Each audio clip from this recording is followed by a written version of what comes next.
त्याची सुरुवात आहे. तत्वदृष्ट्या आनंदाची प्राप्ती झाली पाहिजे आणि दुःखाची काय झाली पाहिजे. आता आनंद कोणाच्या ठिकाणी सांगितला? सिद्धी करून दाखवलं आहे का नाही. विषयामध्ये आनंद नसून आनंद कुठे आहे मग? आत्माचा आनंद स्वरूप आहे. घ्यायचं. साखरेत गोडी आहे का साखरमध्येच गोडी? तसं आत्म्यामध्ये आनंद नाही. आत्मा म्हणजे एक प्रश्न झाला तुम्हाला तर माहिती नाही, त्याची सिद्धी करून दाखवली. तुम्हालाही दाखवून सांगता आलं पाहिजे ना. सांगा की आत्माचा आनंद स्वरूप कसं आहे, विषयाचा आनंद का नाही. ज्यावेळेस विषयाची प्राप्ती होते आणि अंधकरण वृत्ती स्थिर होते.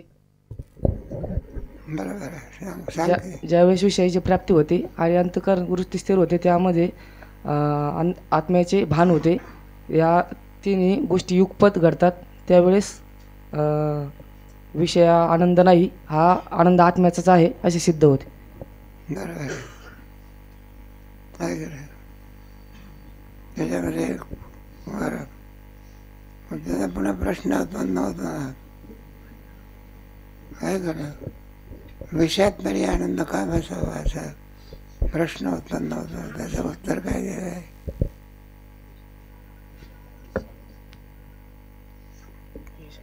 हे पहा, तिथं आहे की तिथे उत्तर.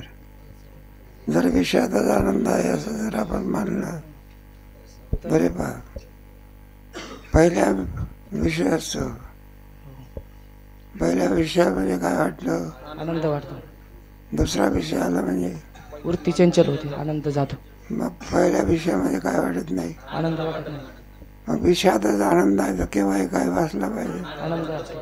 मग पहिल्या विषयात आनंद का वाटत नाही? वृत्ती चंचल होते. नाही सांगते आनंद नाही आहे. हे बघा, दुसरा विषय प्राप्त झाल्यामुळे आलं का वृत्ती पहिल्या विषयात काय होती? अंतर्मुख होती.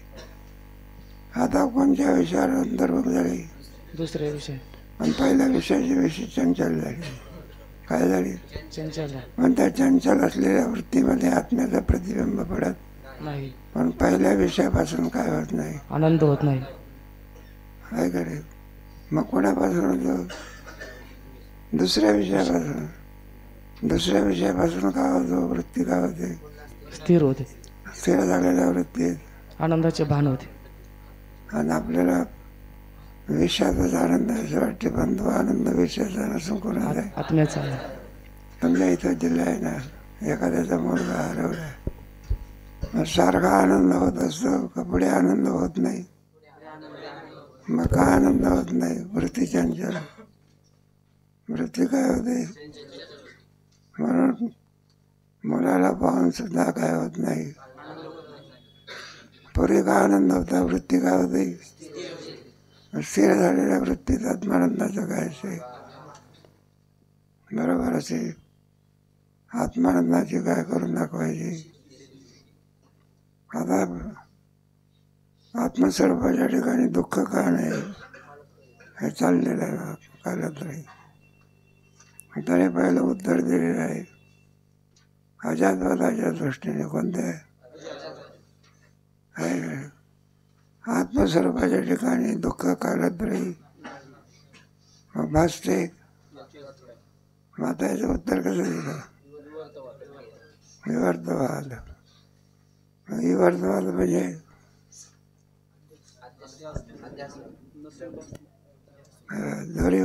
दोरीवर सर्प आहे तो कोणता बाल आहे? काय करायचं? दोरीवर सर्प आहे का?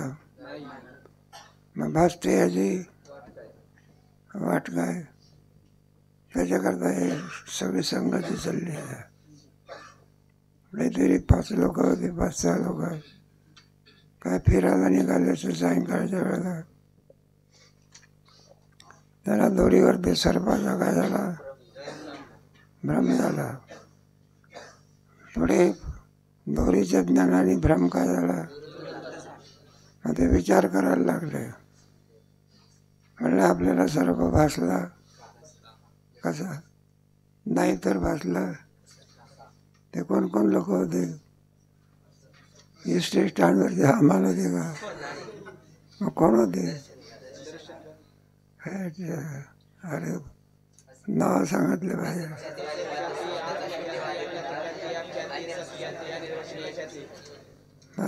आता बरोबर आहे.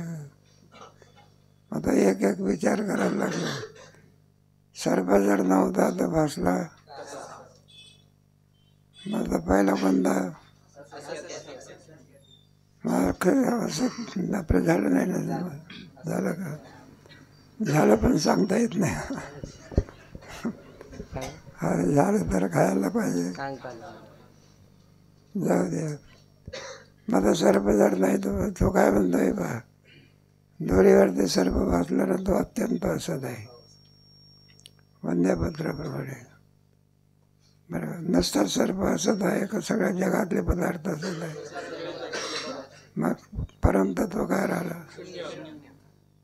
जर शून्य परमतत्वाचा बरं का असत रूपाने काय होतो, प्रतिशील आहे का, बरं का? त्याप्रमाणे रज्जूवरती सर्पाचा सुद्धा अत्यंत असत रूप असून काय होतो, प्रतिशील आहे, भास होतो. काय होतो असं कोणाचं मत आहे? असत्ख्यातीवादी, शून्यवादी. तो सर्व जगतही शून्य मानतो आणि ते उपादान कारण ते सुद्धा काय मानतो, शून्यम शून्यम असं त्याचं मत आहे. त्याचं पुढे काय करायचं आहे? खंडन करायचं आहे. काय करायचं? वंद्यापत्राप्रमाणे असं म्हणतो. कोणाप्रमाणे असत आहे? वंद्यपत्र भासतो का कधी? आणि भासला तर काय करायचं? मग वंद्यपत्र सुद्धा काय झालं पाहिजे? मग भासतो का? आणि तुझं मत कसं आहे? म्हणलं बरोबर नाही आहे का? काय नाही, अत्यंत असत मानायचं आणि पुन्हा काय म्हणायचं, भासते नाही का? वंद्यपुत्र सुद्धा काय होत नाही. आणि भासत असेल मग त्याला वंद्यपुत्र म्हणता येत नाही. हे चुकीची भाषा आहे कोणती. एखादा पुरुष म्हणतो मी मुका आहे, काय त्याच्या बोलल्यावरून सिद्ध काय होते, मग तो म्हणतो मी मुका आहे. मग तू मुका आहे तर बोलतो आणि बोलतो तर काय असंच म्हणायचं. काय म्हणायचं? वंद्यपुत्राप्रमाणे. मग असंच आहे तर प्रतीती येते आणि प्रतीती येत असेल तर असं म्हणता येत नाही. मग वंद्यपुत्राची काय आली पाहिजे? येते का? मग तुझं मत काय नाही? बरं, आमचं मत योग्य नाही तर तुझं तरी सांग की कसं आहे माझा. आत्मख्याती. आत्मख्यातीवाद्याचे असे मत आहे की रज्जूचे ठिकाणी किंवा अन्यत्र कोठेही सर्प नाही हे खरे, परंतु जितके पदार्थ प्रतीत होतात त्या सर्व पदार्थांचे आकार बुद्धीच धरते. बघा, यांचं मत असं आहे. म्हणलं रज्जूवर ते सर्प आहे ना, तो सर्प कुठेही नाही. मग भासतो कसा? बुद्धी त्याचा आकार काय करते? त्याला विज्ञान म्हणतात ते लोक. काय म्हणतात? आणि तो विज्ञान त्या सर्पाचा आकार काय करते? धारण करते. आणि त्यांचं विज्ञान क्षणिक विज्ञान आहे. क्षणिक विज्ञान म्हणजे फक्त एक क्षण भासते. पहिलं विज्ञान मिळलं की दुसरं काय होते, दुसरं मिळलं की धारासारखे काय असते, आलाय विज्ञान धारा म्हणतात. म्हणजे त्या विज्ञानालाच आत्मा म्हणतात हे लोक. आणि त्यांचा आत्मा कसा आहे? क्षणिक आहे. नाही का? पहिला आत्मा मिळाला की तो किती वेळपर्यंत जगतो? क्षणभर. पहिला मेला की दुसरा उत्पन्न झाला की पहिला मरतो. तिसरा उत्पन्न झाला तर अशी दारासारखी करायचे. अरे का अशी दोरीवरती बसलेल्या सर्पाचे ते लोक काय लावतात, संघाची लावतात. बरं का, त्याचं आपल्याला काय करायचं आहे. अच्छा, बुद्धी ही क्षणिक विज्ञान रूप असून तीच आत्मा आहे. हे बा कोण आत्मा आहे त्यांच्या मतात विज्ञान म्हणतात त्याला. आणि ते विज्ञान कसं मानतात ते क्षणभर. क्षण असते ना, म्हणजे घड्याळ असते आपल्याकडे, त्याच्यामध्ये घड्याळामध्ये एक तास काटा असतो, एक मिनिट काटा असतो आणि सेकंद म्हणजे किती.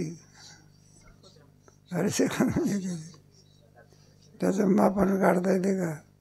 60 सेकंदाचा काय तो तो सेकंदवर मग किती वेळपर्यंत भासते. क्षणिक नाही का, क्षणिक शब्द समजलं. 1 सेकंद किती. मग पहिला मेला की कोण उत्पन्न होते, दुसरा मेला की दारा गायचे. अरे काय काय. आणि ते क्षणिक विज्ञानच सर्पाचा आकार काय करते.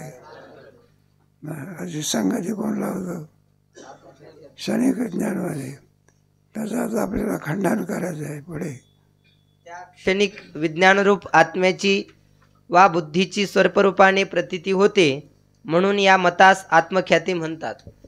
म्हणजे क्षणिक विज्ञानाची कोणत्या रूपाने प्रतीती येते, सर्परूपाने प्रतीती येते. अशी संगती कोणी लावली, आत्मख्याती पाहिजे. पहिला म्हणतो असत आहे काय आहे, आणि थोडं का होईन त्याला अस्तित्व दिलं. काय झालं आहे, क्षणभर का होईना पण आहे का नाही. काही का असे ना, एक क्षणिक का असे ना, पण आत्मा काय केला. आणि शून्यवादाने शून्यच काय मानलं, परम म्हणजेच आत्मा मानला. काय मानलं आहे का नाही. असंच ख्याती कोणाला आत्मा मानून बसले शून्याला, आणि आत्मख्यातीवादी कोणाला आत्मा मानून बसले विज्ञानाला. ते विज्ञान कसं आहे आपल्याचं खंडन बघा. जर क्षणभरच आत्मा मानतो, किती आहे ना, किती वेळपर्यंत मानतो. मग क्षणभरच त्याची काय आली पाहिजे. क्षणभर पद्धती का दीर्घकाल. तुझं मत काय नाही. बरोबर. बरं, कल्पना करा, क्षणिक विज्ञान काय मानला, आत्मा मानला. तुझ्या म्हणण्यात जे क्षणिक विज्ञान आहे ना, एखादा आजोबा असो आणि एखादा मुलगा असो, पुढे मुलगा मोठा झाला, मग 25-30 वर्षाचा झाला, मग तो आपल्या आजोबाचं सांगतो मी लहानपणी कसा होतो, 3.5 हाताचा होतो. लहानपणी काही विद्वार तर राहते. आणि पुढे मग 5-7 वर्षाचा झाल्यानंतर आपल्या आजोबाच्या मांडीवर काय होतो, खेळत होतो. कोण सांगतो, आपला अनुभव सांगतो. आहे काय. कोणत्या वयात सांगतो, 20-25 वयात सांगतो काय. मग आहे बा, ज्या आत्म्याने तो अनुभव घेतला, तो आत्मा तर मरून गेला की. असे आता किती आत्मे झाले. मग मागच्या आत्म्याचं हल्लीच्या आत्म्याला स्मरण कसं. मग स्मरणाची संगती लागत नाही. त्याला प्रज्ञाविद्या म्हणतात. काय म्हणतात. मग आहे ना, सर्व किती वेळपर्यंत बसला पाहिजे. शनिवार तुझ्या म्हणण्याप्रमाणे क्षणभरच भासतो का दोरीचं ज्ञान होईपर्यंत आहे का. मग तुझं मग पहिलं खंडन. आणि पुन्हा स्मृती ते काय होत असते, प्रत्यभिज्ञेची संगती लागत. का आजोबाच्या मांडीवर खेळणारा तोच कोण आहे, मी आहे. मग ज्याला जी स्मृती झाली, पहिला ज्याला ज्ञान झालं ज्या विज्ञानाला, ते विज्ञान तर काय केलं, काय करायचं. मग आता मागे झालेल्या विज्ञानाचं हल्लीच्या विज्ञानाला ज्ञान कसं, म्हणून क्षणिक विज्ञान मानणं हे तुझं काही नाही. प्रत्येक संगती लागत, हे खंडन आहे बघा. असत्ख्याती व आत्मख्याती ही दोन्ही मते वेदाला अप्रमाण मानणाऱ्या बुद्धाच्या शिष्यांपैकी माध्यमिक व योगाचार यांची आहेत. माध्यमिकाची योगाचार असत्ख्याती, योगाचाराची आत्मख्याती, हे नास्तिक आहे. हे काही नास्तिक तुम्हाला फोन केलं की नास्तिकात नास्तिकात काय फरक आहे. वेदाला काय मानतो आहे खरे, म्हणून त्याला काय म्हणायचं. बरं, देवही असते, देवही सुद्धा काय करतो, अरे ईश्वरालाही मानतो ना, वेदालाही मानतो ना, कोणाला मानतो, मग त्याला काय म्हणायचं. बरं, ईश्वराला मानतो ना, वेदाला काय करत नाही, मग काय म्हणावं. देव मानतो ना. एक ईश्वर काय केला पाहिजे, जगाची व्यवस्था लावणारा कोण आहे, काय कर. वेदापासून जरी ज्ञान झालं तरी पण जगाची संगती लावणारा, व्यवस्थित हे लावणारा ईश्वर काय केला पाहिजे, काय का नाही. ईश्वर आहे ना. बरोबर, हे पहा, ते तुमच्या ज्ञानेश्वर महाराजांनी 9व्या अध्यायामध्ये सुंदर केलं आहे. पितामहस्य जगतो माता संगतीर भरता प्रभू माया जगातली संगती कोणी तुम्ही आम्ही लावली का, मग कोणी लावली, ईश्वर. नाही का. बरोबर वेळेवरती काय पडतो, भरल्या वेळेला पाऊस पडतो का, मग वेळेवर जे पाऊस पडतो त्यावरती कोणीतरी पाडणारा असला. गाडी बरोबर स्टँडवर उभी राहते, कुठे लोखंडाला कुठं अक्कल आहे का, आज लोखंड कुठं अक्कल आहे का. लोखंडाला जर अक्कल असतं तर ॲक्सिडेंट कसा झाला असता, त्या कारने सांगितलं असतं की बसू नका, ॲक्सिडेंट होणार आहे. माझ्या अर्थी बरोबर वेळ गाडी स्टँडवर थांबते, अलीकडे येत नाही, त्या अर्थी ड्रायव्हर काय केला पाहिजे, मग सर्वांना आज्ञा करणारा ईश्वर काय केलं पाहिजे, ऐसा जो समर्थ.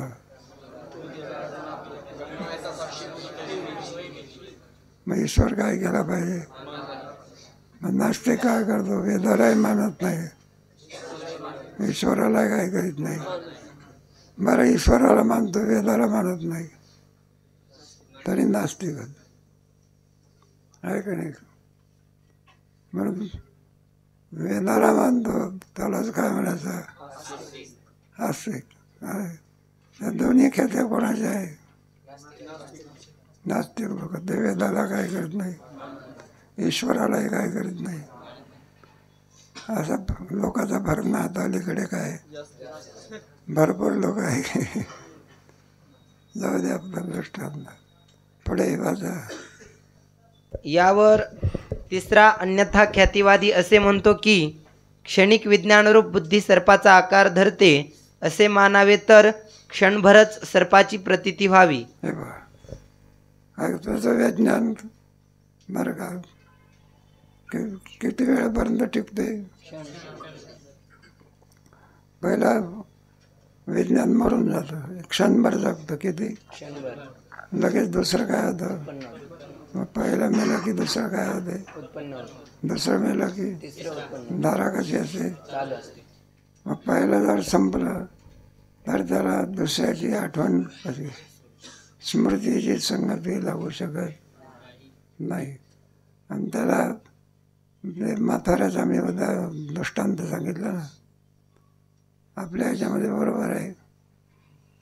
आपला आत्मा क्षणिक आहे. अलग लक्षामध्ये कदाला काल परिच्छेद नाही. वेदांताच्या आत्म्याला कोणता परिच्छेद नाही आहे का? असा काल नाही की ज्या कालामध्ये कोण नाही. पूर्वी होता, आताही आहे, पुढे. बरं का? शरीराचं बरोबर आहे. पूर्वी शरीर होतं का? आता आहे, पुढे राहणार आहे का? मग जगत सुद्धा आता आहे. प्रलयात कुठे जगत असते का? संपलं की.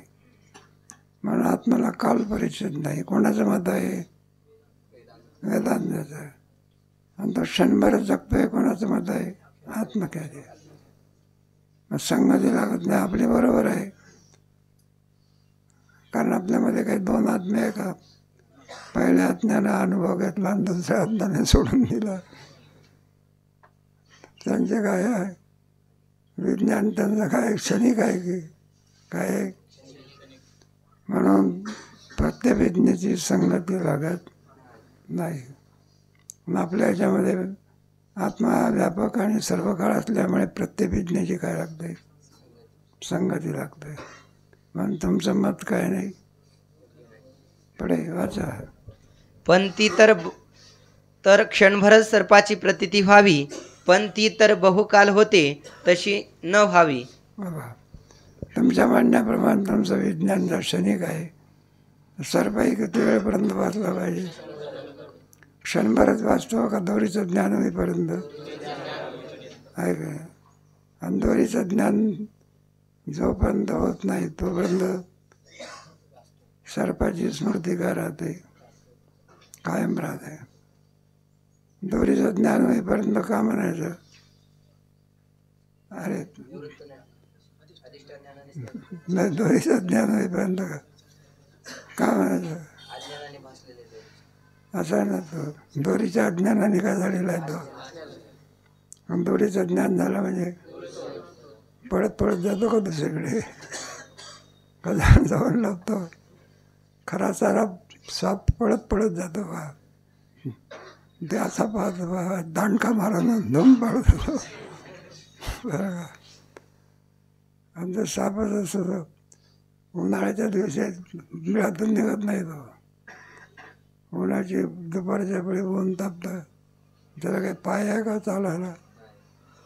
पाय असते तर प्रश्न वेगळा होता. जोडा बिडा तर सरपटच जातो का? ते आम्ही पाहिलं होतं एका ठिकाणी. इथे भिंत होती, आता घर आहे. त्याच्या बिळामध्ये साप होता. तो दिसला एका, निघाला पाहिजे म्हणून थोडंसं काहीतरी पेटवलं. आणि दुपारची 2 वाजताची वेळ होती.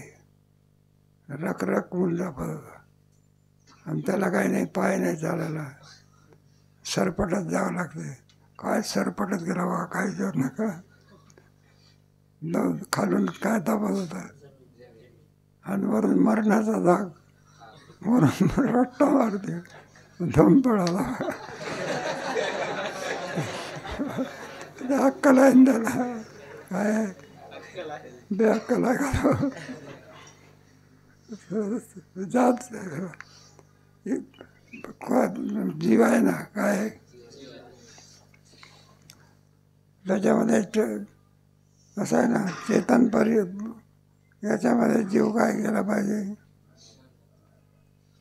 जडामध्ये काय नाही, जीव नाही. म्हणून पाहिजे एक दगड आपण फोडत बसलो तर दुसरा दगड खाली पडला तर रडत असतो का? पंचदशी शिकल त्याच्यामध्ये त्याला चेतन का म्हणायचं वगैरे आधी करून जाऊ द्या. कशाकरता सांगितलं? जर तुमचा आत्मा क्षणभरच जगतो आणि त्याचे दुसरा उत्पन्न होतो, बरं का, मग नवीन आत्म्याला जुन्या आत्म्याची माहिती संगती लागत पडे. शिवाय क्षणिक विज्ञानरूप बुद्धी आत्मा मानला तर जो मी बाल्यावस्थेत वडिलांचे मांडीवर खेळत होतो तोच मी आता नातवांना खेळवित आहे, अशी जी प्रतिभिज्ञा होते ती होऊ नये. होते का नाही? आठवलं होतं ना, अरे बाबा मी लहानपणी काय करत होतो वगैरे आठवत होते खरे. तर ते मंगल कार्याला जातो मी तिथं याच गोष्टी असते बरं का. मग 60-80 वर्षाचा म्हातारा सुद्धा त्याला आपल्या लग्नाचे काय येते कुठं मंगल कार्याला. आणि तो सगळा सांगतो बघ सगळी आठवण. लग्न झाला तो 15-20 वर्षाचा असताना. आता वय आहे 80-85 वर्षाचं. आणि बरोबर जसंच्या तसंच सांगतो काय घोडा होता आणि काय आणि घोडा कसा उधळला आणि मी कसा पडलो. सगळं तसंच आहे. आठवते घरी. आणि कुठं तरी सप्ताहामध्ये कीर्तन आहे कुणाला काय आला. आणि त्याला विचारलं नका कुठे गेला होता. म्हणलं कीर्तनाला. कोणता अभंग होता. म्हणलं अभंग असतो का. वारकरी कीर्तन आहे त्याच्यामध्ये निरूपण करता कोणाला घ्यावं लागतो. अभंग कोणता अभंग होता. मग तो सांगतो म्हणलं तुका म्हणे असं. आताच ऐकलेला अभंग त्याला दुसऱ्या क्षणी सांगता येत नाही. आणि 50 वर्षाच्या पूर्वीचं लग्न जसं सांगितलं. जाऊ द्या प्रत्यभिज्ञेची संगती लागत. म्हणून आत्मख्यातीवादाचं मत काय नाही. काय करे मेलेल्या आत्म्याला नवीन आत्म्याची माहिती कशी. कारण ज्याने अनुभव घेतला तो आत्मा तर काय झाला. नवीन आत्म्याला काय माहिती. म्हणजे अर्थी तो संगती सांगतो त्या अर्थी आत्मा आनंद लक्षावर आहे. विज्ञान आत्मा ठरू शकत. कारण वडिलांचे मांडीवर खेळणारा आत्मा तर द्वितीय क्षणी नष्ट झाला. असे असता बहुत कालाने नवीन उत्पन्न झालेल्या आत्म्यास तोच मी अशी प्रत्यभिज्ञा कशी होईल. कारण आत्मा आपल्या वेदांतामध्ये सर्व काळ आहे ना. काय त्याला देश परिचित नाही, काल परिचित नाही, वस्तू परिचित नाही. काल परिचित नाही म्हणजे आपला देह आहे ना काल परिचित आहे. वर्तमान कालामध्ये आहे. पूर्वी होता का. पडल्यानंतर जरा कोणता परिच्छेद लागला काल पाहिजे. बरं देश परिचित नाही. इथं आहे आपला देह त्या खोलीत आहे का मग कोणता परिचित नाही. म्हणून आपला आत्मा कसा आहे काल परिचित नाही देश परिचित. म्हणून आपल्या आत्म्याची संगती लागू शकते. ज्या आत्म्याने लहानपणी अनुभव घेतला तोच आत्मा हल्ली काय आहे. हे कोणाची संगती वेदांताची. आणि क्षणिक विज्ञाच्या मताने ही संगती लागू शकत. मग तुमचं मत काय नाही. हे पहा ऐका नाही क्षणिक विज्ञान म्हणतात. मग क्षणभरच सर्प काय झाला पाहिजे एक खंड. आणि पुन्हा प्रज्ञाविज्ञेची संगती लागत दुसरं खंड. म्हणून आत्मख्यातीवादी मत काय नाही योग्य आहे. पडाई म्हणून आत्मख्यातिमतही असंगत आहे. अन्यथा ख्यातिवाद्यात प्राच्यनैयायिक आणि नव्यनैयायिक असे 2 भेद असून ते थोड्या भेदाने अन्यथा ख्यातीच मानतात. आता कोणते नैयायिक लोक आहे, दर्शनकार लोक आहे. आता नास्तिक लोकांचा आहे ना ते तुमचं आत्मख्यातीवादी योगाचार, असत्ख्यातीवादी माध्यमिक. दोन्ही मतं काय आहे नास्तिक लोकांचे. दोन्ही मतं खंडनीय आहे. काय मग आता दुसरं आता आस्तिकवादी म्हणजे अन्यथा ख्यातीवादी. त्याच्यात 2 प्रकार आहे.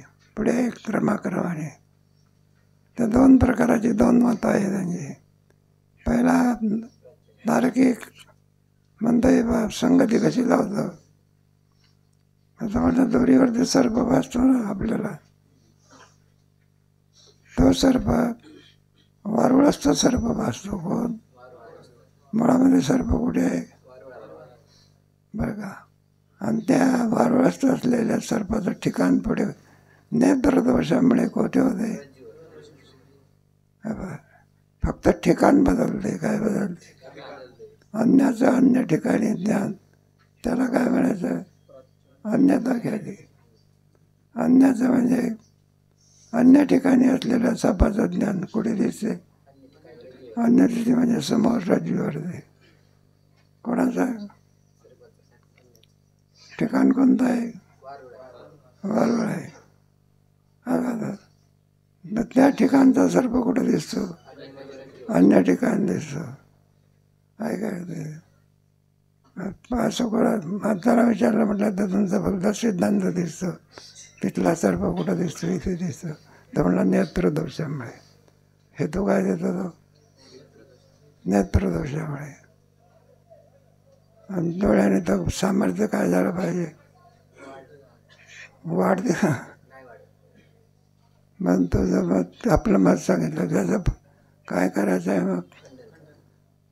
मग धनदास भाऊ त्याचं काय करते? खंडन करते. नवनैयायिक आणि प्राच्य नव्य नाही. गौतमाने कानात असे मंत्र, त्याला तर्कशास्त्र समजलं. मग तो खंडन कसं करतो? तो म्हणतात तुझ्या नेत्रदोषामुळे भासते. नेत्रदोषामुळे सामर्थ्य काय होते? एक खंडन. दुसरं खंडन कोणतं आहे? सर्पच का भासावा? झाडं नाही का तिथे? मग ते का भासत नाही? बरं, तिथला सर्प, वारुळातला सर्प इथे भासतो. प्रतिबंध किती आहे? अरे प्रतिबंध आपल्याला या भिंतीच्या आडचं काही दिसते का? भिंत काय आहे? मग तिथला साप दिसण्याकरता प्रतिबंध किती आहे? आणि इतके प्रतिबंध छेदन करून कुठं दिसतो? मग काय तुझा कौतुक करावं म्हटलं तिथं फार कौतुक, फार आगाऊ बोलतो. असं कोण खंडन देतात मग त्यांचेच बरोबर, त्यांना मत पटत नाही आहे. पण त्यांना विचारलं, म्हणा तुमचं मत सांगा की कसं काय? आणि ते आपलं सांगतात. काय मत सांग? तिथला सर्प नाही भासत कुठे? मग रज्जूच सर्परूपाने काय होते? भासते. कोण? असं आपलं मत सांगता. एक एकाने बळी रे. एक जण एक शिवी देत होता, दोन देतो.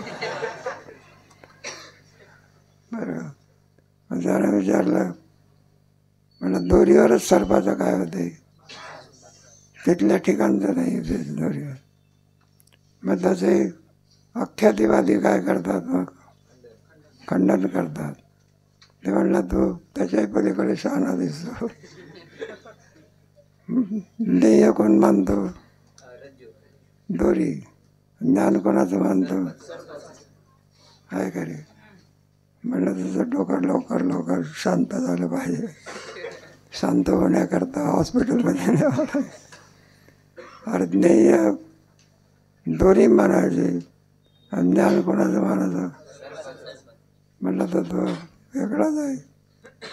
कोणीतरी आपले नाही एखादं मत पाहिलं, काही बाजारामध्ये गेला, काही वस्तू घ्यायच्या होत्या, काही वस्तू घेतल्या बघा त्यांनी. अरे का 50 रुपयाचं काय घेतलं? मग धरून झालं. सामान घेतलं. नोट किती दिली? 5 रुपयाची. का सामान केवढं घेतलं? दुकानदाराला नोट किती दिली? माझा जमेल काय? मग त्याला सांगितलं, म्हणलं हे पहा, अरे 50 रुपयाचं बिल झालं आणि 5 रुपयात देतो तो. तर म्हणलं बा बरं का 5 रुपयालाच 50 मानून घ्या. किती किती रुपयाला काय किती माणूस घ्या. मला कशावरून सांगता नाही आहे कधी ख्यातीवर. कुणाच्या ख्यातीवर नेय असते एक आणि समजतो. नेय आहे रज्जू आणि ती रज्जू कोणत्या रूपाने वाचते. मग त्याप्रमाणे नोट आहे 5 रुपयाची. मग तुला 500 रुपयाला भासायला काय हरकत आहे. ते मत काय नाही. मग अन्यथा ख्यातिवाद्यात प्राच्यनैयायिक आणि नव्यनैयायिक असे 2 भेद असून ते थोड्या भेदाने अन्यथा ख्यातीच मानतात. त्यातील प्राच्यनैयायिकाचे मत असे की वारुळादी ठिकाणी असणाऱ्या सत्य सर्पाचे ज्ञान नेत्रदोषामुळे आपल्यासमोर असलेल्या रज्जूचे ठिकाणी होते. अन्याचा अन्य ठिकाणी सर्प कुठे आहे दिसतो कुठे आहे का. अन्याचं मग तुझं खंडन पाहिजे काय पाहिजे म्हणलं बा तिथल्या सर्पाचं ज्ञान येतं कसं दिसते. त्याला हेतू देतात नेत्रदोषामुळे. वाचा फक्त सत्यज्ञानाचे स्थान निराळे होते. सत्य सर्पाच्या ज्ञानाचे स्थान वारुळ असून नेत्रदोषाने रज्जू हे त्या सत्य सर्प ज्ञानाचे स्थान होते. हीच अन्यथा. खरा सर्प कुठे आहे दिसतो कुठे नाही का. स्थानात काय झाला आहे का. पहिलं स्थान कुठं वारुळ दुसरं कुठं. मग स्थानात बदल झाला पण सर्प कोणता आहे कशामुळे वाचा. हीच अन्यथा ख्याती. यावर नव्यनैयायिक असे दोष देतात की अन्य ठिकाणी असणाऱ्या वस्तूचे नेत्रदोषाने अन्य ठिकाणी ज्ञान होणे अशी अन्यथा ख्याती मानणे अयुक्त आहे.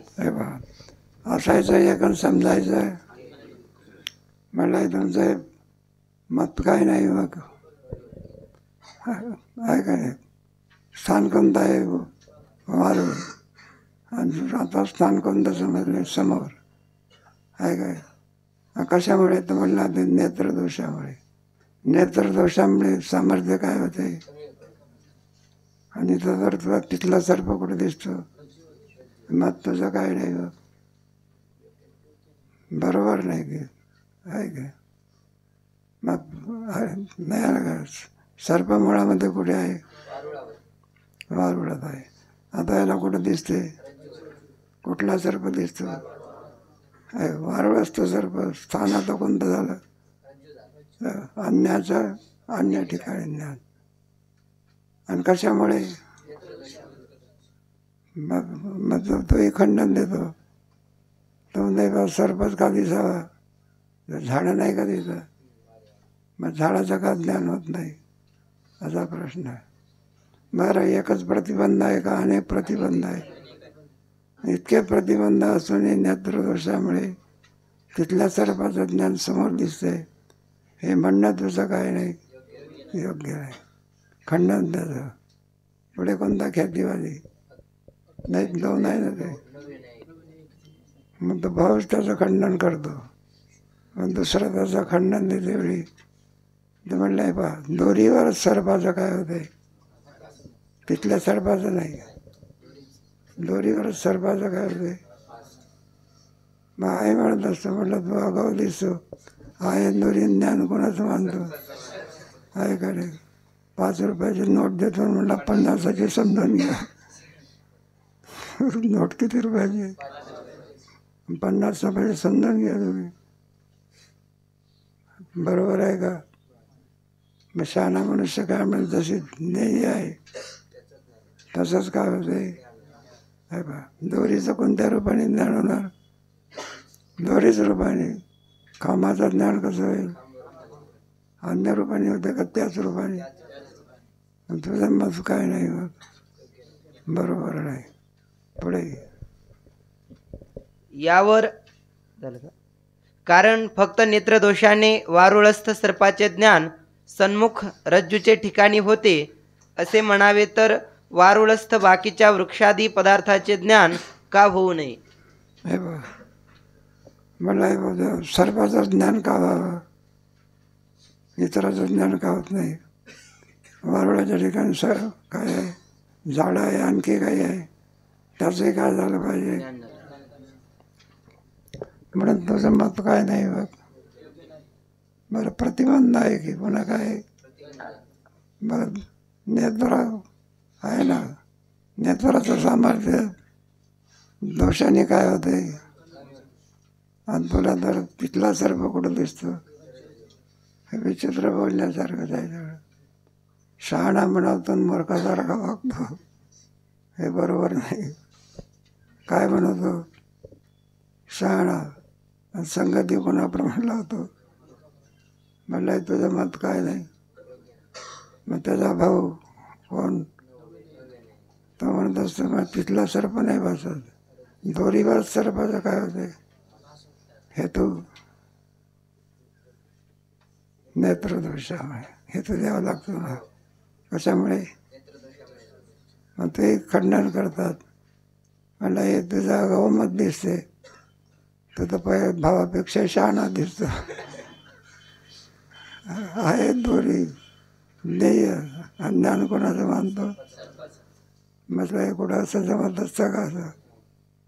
म्हटलं मग तुमचं सांगा की ज्ञान काय सांगा. मग कोणती ख्याती आता, अख्याती झाली. अख्यातीवादाचं काय आहे मत आहे, हे चांगलं नवीन आहे वाचा. वास्तविक दोषाने नेत्राचे सामर्थ्य कमी व्हावे. दोषरहित नेत्रास पडद्याचे पलीकडील वस्तू दिसत नाही. मग भित्त्यादी प्रतिबंध असताही वारुळस्थ सर्पाचे ज्ञान कसे होईल. ही निर्दोष नेत्राची स्थिती.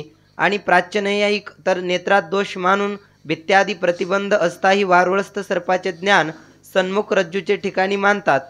पण दोषाने सामर्थ्य वाढते असा अनुभव नाही, म्हणून प्राच्यमत असंगत आहे.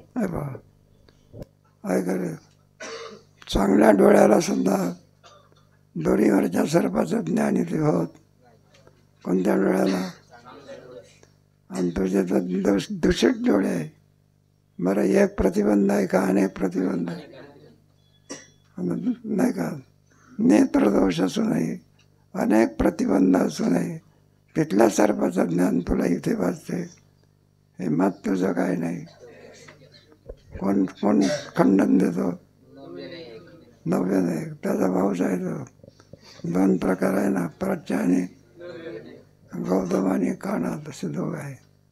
पुढे नव्य नैयायिकांचे असे मत आहे की नेत्रदोषाने ज्ञेय जी रज्जू तिचेच सर्परूपाने ज्ञान होते. तिथल्या वारुळस्थ सर्पाचं नाही, दोरीवर सर्पाचं काय होते. कशामुळे, नेत्रदोषामुळे. पुढे अन्याचे म्हणजे रज्जूचे अन्य प्रकाराने म्हणजे सर्परूपाने ज्ञान होणे, अशी प्रकारची अन्यथा ख्याती मानणे योग्य आहे. त्यांचं मत आहे ना ते. पुन्हा वाक्य वाचा की. अन्याचे म्हणजे रज्जूचे अन्य प्रकाराने म्हणजे सर्परूपाने ज्ञान होणे, अशी प्रकारची अन्यथा ख्याती. अन्य कोण आहे, रज्जू. अन्याचं म्हणजे सर्पाचं. दोरीच कोणत्या रूपाने वाचणे, दोरीवरच सर्पाचं काय होणे, ज्ञान होणे. असं नाही. एक लोकांचं काय मत आहे. एक म्हणतो वारुळस्थ सर्पाचं ज्ञान कुठे होते, दुसरा काय म्हणतो दोरीवरच सर्पाचं काय होते. दोन्ही प्रकारचं काय दिलेलं आहे खंडन आहे. तुमचं मत काय नाही. मग असं कोण खंडन करतो. पुढे यावर अख्यातिवादी चिंतामणीचे मतास असा दोष देतात की रज्जू ज्ञेय मानून त्याचे अन्य रूपाने म्हणजे सर्परूपाचे ज्ञान मानणे हे अनुभवाविरुद्ध आहे. ज्ञेय कोण आहे, ज्ञान कोणाचं मानलं, बरोबर आहे काय. असं अख्यातिवादी काय देतो, दोष त्याचं खंडन करतो. म्हणलं तुम्ही दोषाचं खंडन करता, तुमचं तरी मत सांगा कोणाचं. मग अख्यातिवादी आपलं मत काय सांगतो, तो प्रकार कधी माझा खंडन राहिला का. बरं वाचा की. जसे ज्ञेय असेल तसेच ज्ञान होते असा नियम आहे. डोंगरनीय असेल तर ज्ञान मोहरीचे होणार नाही. हे पहा, जसं ज्ञेय असेल तसंच काय होतंय, नाही तर ज्ञेय एक आणि ज्ञान असं कुठं असतं का कधी? जसं ज्ञेय राहील तसंच काय होत असते. जे जसं पेराल तसं काय होते. नाही तर पेराची ज्वारी आणि मला बाजरी उगवली पाहिजे. ज्याचं जसं ज्ञान असेल त्याप्रमाणेच आपल्याला काय येते. आंबा कसा लागणार? गोडच. कारलं कसं लागेल? आहे का? मीठ कसं लागेल? जसं असेल तसं काय होतंय, ज्ञान होत असते. बरं का? आणि हा काय करतो, ज्ञेय रज्जू मानतो. ज्ञान कोणाचं? म्हणजे तुझं मत काय नाही. मग चिंतामणी तर ज्ञेय रज्जू मानून ज्ञान सर्पाचे मानतो, म्हणून ही अन्यथा ख्याती मानणे योग्य नाही. मग बंधन ख्याती मानणं काय नाही. मग त्याला सांगितलं म्हणलं बरं आहे, अन्यथा ख्यातीवादाचं तो खंडन केलं. मग तुझं मत काय आहे? मग ख्यातीवादी काय सांगेल? मत सांगेल नाही का? त्याचा प्रकार कधी सांगा.